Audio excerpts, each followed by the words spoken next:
Oke, jadi yang kedua, tidak kalah penting yang pasti ditanya itu apa yang sudah kamu lakukan.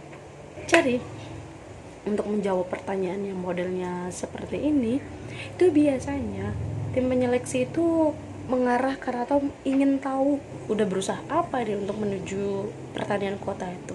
Nah, teman-teman juga sesuaikan dengan bidangnya teman-teman sendiri. Misalnya teman-teman bidangnya hukum. Oh, dulu ketika saya S1 itu saya pernah melakukan advokasi hukum di suatu daerah binaan kita, dan di sana ternyata dalam kurun waktu 1 tahun kami bisa membantu daerah itu lebih paham tentang hukum-hukumnya sertifikasi tanah, misalnya seperti itu. Jadi asosiasinya apa yang dilakukan, misalnya seperti itu kalau teman-teman yang ambil hukum misalnya ya. Tapi kalau di bidang kayak misal contoh saya sendiri, saya bilang karena tujuan saya itu adalah untuk pertanian kota, saya menyebutkan dahulu pertama ketika saya masih di bangku kuliah itu saya mengikuti suatu volunteering di suatu desa, yang mana selama di desa itu kami juga menerapkan bagaimana untuk mengedukasi ilmu budidaya yang bisa saya share kepada warga setempat. Alhasil mereka dalam kurun waktu 2 tahun mereka sudah memiliki produknya sendiri, dan itu mereka sudah masuk dalam sertifikasi kesehatan untuk diproduksikan. Tapi yang jadi kendala kami di sana memang masih ada gitu, keterbatasan yang memproduksinya atau warga yang tertarik, dan di sana masih menjadi challenging kita sampai saat ini.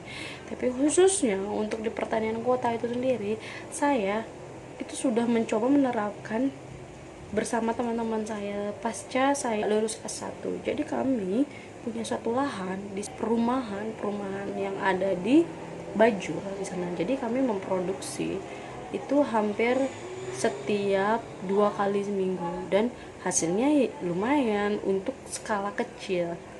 Nah, jadi saya di sana memberikan gambaran bahwa dulu menanam selada, saya bayam, cabai itu yang kami tanam, lalu kami jual secara langsung ke para tetangga kami, bahkan ke kampus kami, dan kami mencoba eksperimen itu langsung ke pasarannya. Kami terjun langsung di pasar, dan di sana kami bisa menganalisis, dan di sana saya khususnya bisa menganalisis, oh ternyata di pasar itu mereka inginnya produknya seperti ini.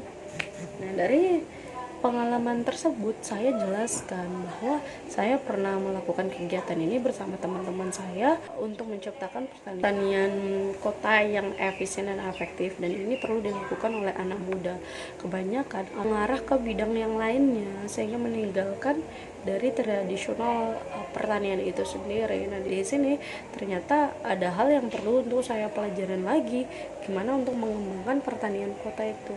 Misalnya ya, ketika menjalankan usaha tersebut kami menemui hambatan, yakni bagaimana pola pemroduksian agar produksinya itu tetap kontinu. Nah, di sini saya masukkan saya menyebutkan ini pengalaman saya, dan saya menemukan masalah, lalu masalah ini nanti akan bisa terjawab melalui saya S2. Oke? Jadi ketiga yang gak akan jauh sekali akan dibahas itu tentang